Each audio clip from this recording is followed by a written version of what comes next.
നമസ്കാരം.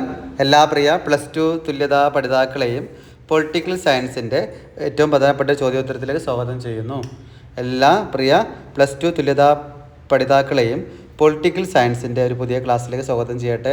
നമ്മളിന്ന് ഡിസ്കസ് ചെയ്യുന്നൊരു പ്രധാനപ്പെട്ട ചോദ്യം ഹരിത വിപ്ലവം, ഗ്രീൻ റെവല്യൂഷൻ. ഹരിത വിപ്ലവം എന്നാൽ എന്താണ്? ഹരിത വിപ്ലവത്തിൻ്റെ നേട്ടങ്ങൾ അല്ലെങ്കിൽ ഫലങ്ങൾ എഴുതാനാണ് ചോദ്യം. ഹരിത വിപ്ലവം എന്നാൽ എന്ത്? ഹരിത വിപ്ലവത്തിൻ്റെ നേട്ടങ്ങൾ അല്ലെങ്കിൽ ഫലങ്ങളാണ് ചോദ്യം. എല്ലാ വർഷങ്ങളിലും സ്ഥിരമായി ചോദിക്കുന്ന ഒരു ചോദ്യമാണ് ഹരിത വിപ്ലവത്തെക്കുറിച്ചിട്ട്. ഇത് പഠിച്ചാൽ പാഴാവില്ല, ഇമ്പോർട്ടൻ്റ് ആണ്. ഹരിത വിപ്ലവം മാത്രം ചോദിക്കും 2 മാർക്കിന്. അല്ലെങ്കിൽ ഹരിത വിപ്ലവത്തോട് കൂടെ ചേർന്നിട്ട് ഹരിത വിപ്ലവം എന്നാൽ എന്ത്, ഹരിത വിപ്ലവത്തിൻ്റെ നേട്ടങ്ങൾ അല്ലെങ്കിൽ ഫലങ്ങൾ എഴുതുവാൻ ചോദിക്കും. അങ്ങനെ ചോദിക്കുമ്പോൾ 4 മാർക്കിനും 6 മാർക്കിനൊക്കെ സ്ഥിരമായി ചോദിക്കാറുള്ള ഒരു ചോദ്യമാണ് ഇത്. അപ്പോൾ എല്ലാവരും ശ്രദ്ധിച്ചിരിക്കുക. ക്ലാസ് ആവർത്തിച്ച് കേൾക്കുക, മനസ്സിലാക്കി പഠിക്കുക. ചോദ്യം ഒരിക്കൽ കൂടി ആവർത്തിക്കുന്നു. ഹരിത വിപ്ലവം എന്നാൽ എന്ത്? ഹരിത വിപ്ലവത്തിൻ്റെ നേട്ടങ്ങൾ എഴുതുക. ഹരിത വിപ്ലവം എന്നാൽ എന്ത്? ഹരിത വിപ്ലവത്തിൻ്റെ നേട്ടങ്ങൾ അല്ലെങ്കിൽ ഫലങ്ങൾ എഴുതാനാണ് ചോദ്യം. +2 തുല്യത പൊളിറ്റിക്കൽ സയൻസിൻ്റെ ഏറ്റവും പ്രധാനപ്പെട്ട ചോദ്യം നോക്കാം. എല്ലാവരെയും ക്ലാസ്സിലേക്ക് ഒരിക്കൽ കൂടി സ്വാഗതം ചെയ്യുന്നു. 1ാം പഞ്ചവത്സര പദ്ധതി കാർഷിക മേഖലയ്ക്ക് മുൻഗണന നൽകിയിട്ടും ഇന്ത്യക്ക് ഭക്ഷ്യോൽപാദനത്തിൽ സ്വയം പര്യാപ്തമാവാൻ കഴിഞ്ഞില്ല. അതാണ് ആദ്യം പഠിക്കുന്ന പോയിന്റ്. 1ാം പഞ്ചവത്സര പദ്ധതി എന്തിനാ ഇമ്പോർട്ടൻറ്റ് കൊടുത്തത്? കൃഷിക്കാണ്. അങ്ങനെ ഒരു ചെറുകൂടെ പഠിക്കുന്നുണ്ട്. 1ാം പഞ്ചവത്സര പദ്ധതി കാർഷിക മേഖലയ്ക്ക് മുൻഗണന നൽകിയിട്ടും ഇന്ത്യക്ക് എന്ത് ചെയ്യാൻ പറ്റിയില്ല? ഭക്ഷ്യോൽപാദനത്തിൽ സ്വയം പര്യാപ്തമാവാൻ കഴിഞ്ഞില്ല. ഒരു കാരണം പറയണം ആദ്യം തന്നെ. 1ാം പഞ്ചവത്സര പദ്ധതി കാർഷിക മേഖലയ്ക്ക് മുൻഗണന നൽകിയിട്ടും ഇന്ത്യക്ക് ഭക്ഷ്യോൽപാദനത്തിൽ സ്വയം പര്യാപ്തമാവാൻ കഴിഞ്ഞില്ല. ഈ കാരണം കൊണ്ട് രാജ്യം രൂക്ഷമായ പ്രതിസന്ധി നേരിട്ടു. ഈ ഭക്ഷ്യോൽപാദനത്തിൽ സ്വയം പര്യാപ്തമാവാൻ കഴിയാത്ത ഈ കാരണം കൊണ്ട് ഇന്ത്യ രാജ്യം രൂക്ഷമായ പ്രതിസന്ധിയെ നേരിട്ടു. വരൾച്ച, ജനസംഖ്യാ വർധനവ്, ഇന്ത്യ ചൈന യുദ്ധം, പാകിസ്ഥാൻ യുദ്ധം എന്നീ കാരണങ്ങൾ കൊണ്ട് രാജ്യത്ത് ഭക്ഷ്യോൽപ്പന്നങ്ങളുടെ ലഭ്യതയെ വൻതോതിൽ ബാധിച്ചു. വരൾച്ച, ജനസംഖ്യാ വർധനവ്, ഇന്ത്യ ചൈന യുദ്ധം, പാകിസ്ഥാൻ യുദ്ധം എന്നീ കാരണങ്ങൾ കൊണ്ട് രാജ്യം ഭക്ഷ്യോൽപ്പന്നങ്ങളുടെ ലഭ്യതയെ ബാധിച്ചു. ഭക്ഷ്യോൽപ്പന്നങ്ങളുടെ ലഭ്യതയെ വലിയ രീതിയിൽ ബാധിച്ചു. രാജ്യത്ത് രൂക്ഷമായ പ്രതിസന്ധി ഉണ്ടായി. ബീഹാറിൽ പട്ടിണി മരണങ്ങൾ സർവ്വസാധാരണമായി.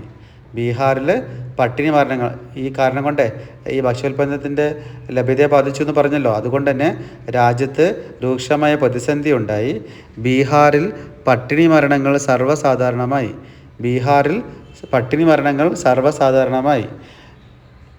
ഈ സമയത്താണ് രാജ്യം ഒരു പുനർചിന്ത നടത്തുകയാണ്. അതായത് വിദേശ സഹായം സ്വീകരിക്കാനും ഗോതമ്പ് ഉൾപ്പെടെയുള്ള ഭക്ഷ്യോൽപ്പന്നങ്ങൾ ഇറക്കുമതി ചെയ്യാനും ഗവൺമെൻറ് തീരുമാനിച്ചു, അല്ലെങ്കിൽ നിർബന്ധിതരായി. എന്തിനാ നിർബന്ധിതരായത്?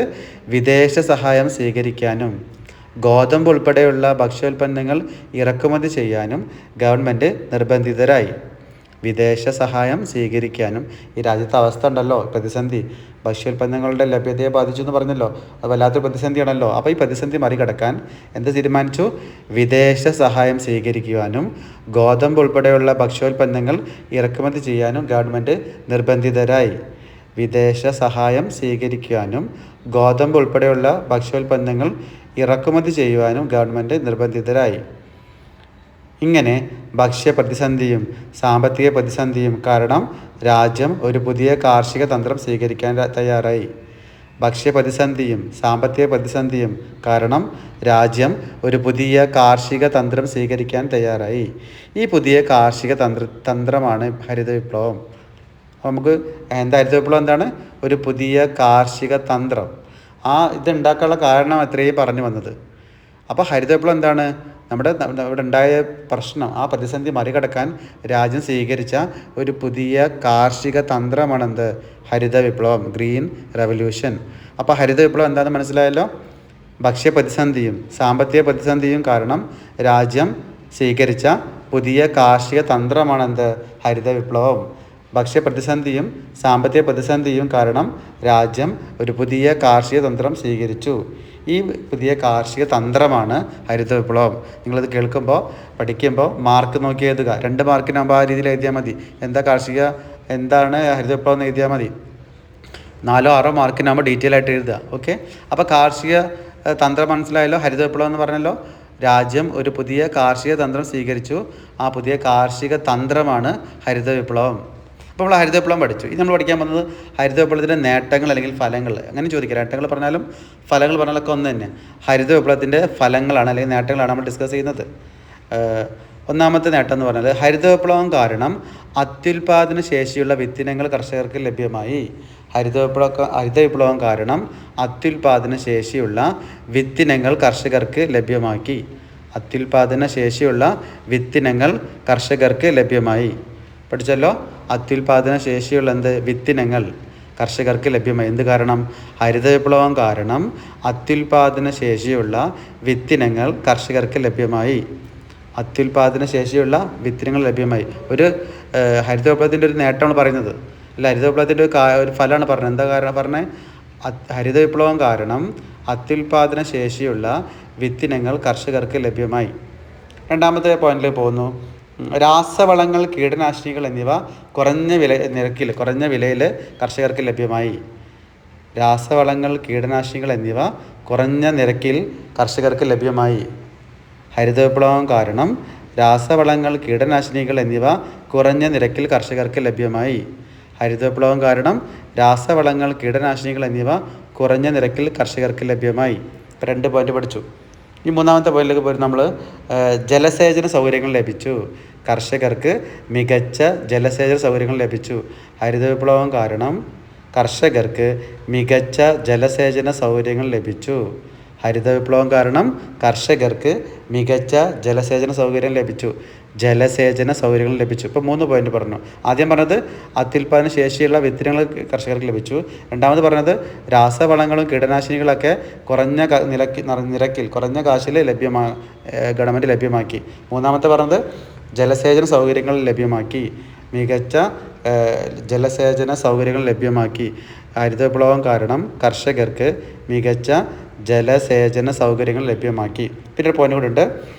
കർഷകരുടെ ഉൽപ്പന്നങ്ങൾ ഗവൺമെൻറ് നേരിട്ട് വാങ്ങാമെന്ന് ഉറപ്പ് നൽകി. കർഷകരുടെ ഉൽപ്പന്നങ്ങൾ ഗവൺമെൻറ് വാങ്ങാമെന്ന് ഉറപ്പ് നൽകി. ഹരിത വിപ്ലവം കാരണം കർഷകരുടെ ഉൽപ്പന്നങ്ങൾ ഗവൺമെൻറ് വാങ്ങാമെന്ന് ഉറപ്പ് നൽകി. ഹരിത വിപ്ലവം കാരണം കർഷകരുടെ ഉൽപ്പന്നങ്ങൾ ആര് വാങ്ങാൻ തീരുമാനിച്ചു? ഗവൺമെൻറ് നേരിട്ട് വാങ്ങാൻ തീരുമാനിച്ചു. കർഷകരുടെ ഉൽപ്പന്നങ്ങൾ ഗവൺമെൻറ് വാങ്ങാമെന്ന് ഉറപ്പ് നൽകി. ഇത്രയാണ് നമ്മൾ പോയിന്റ്സ് എഴുതേണ്ടത്. ആദ്യം ഹരിത വിപ്ലവം എന്താണെന്ന് എക്സ്പ്ലെയിൻ ചെയ്തു. പിന്നെ ഹരിത വിപ്ലവത്തിൻ്റെ ഫലങ്ങൾ അല്ലെങ്കിൽ നേട്ടങ്ങൾ എക്സ്പ്ലെയിൻ ചെയ്തു. ഇമ്പോർട്ടൻ്റ് ആണ്, ആവർത്തിച്ച് കേട്ട് പഠിക്കുക. ഗ്യാരണ്ടി ആയിട്ട് പറയാം, ഇതില്ലാത്ത +2 തുല്യത പൊളിറ്റിക്കൽ സയൻസിൻ്റെ പരീക്ഷയില്ല. അത്രയും പ്രധാനപ്പെട്ട ഒരു ചോദ്യമാണ് ഹരിത വിപ്ലവം.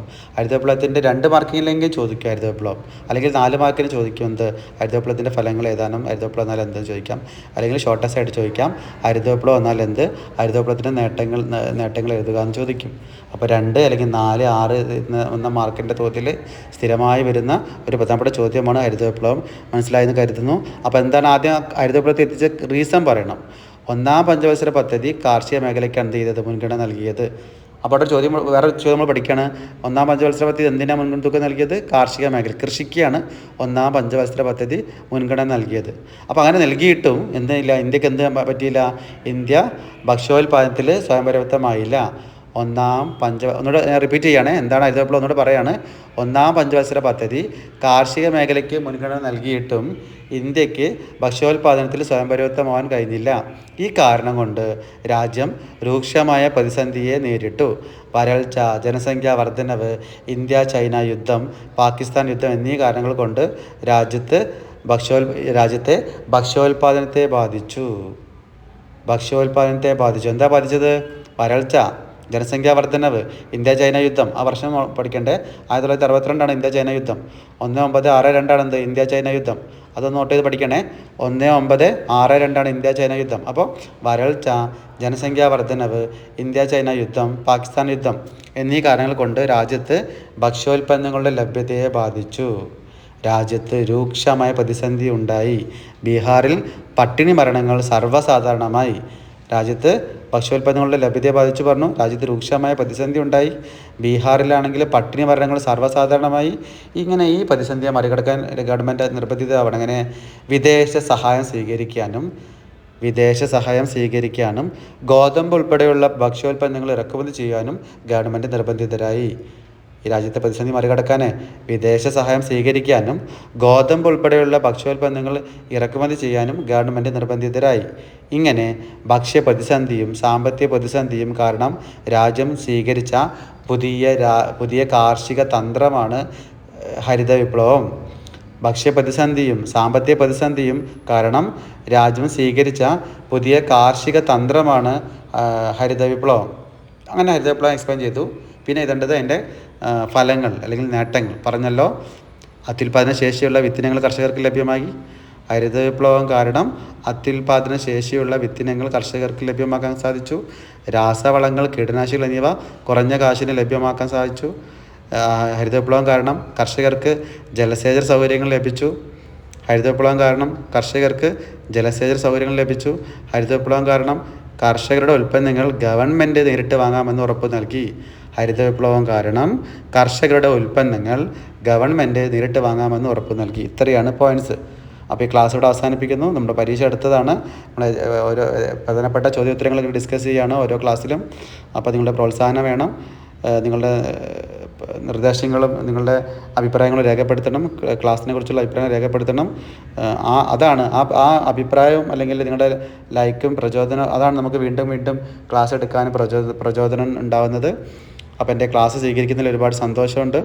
അപ്പോൾ എല്ലാവർക്കും ഒരുപാട് നന്ദി അറിയിക്കട്ടെ.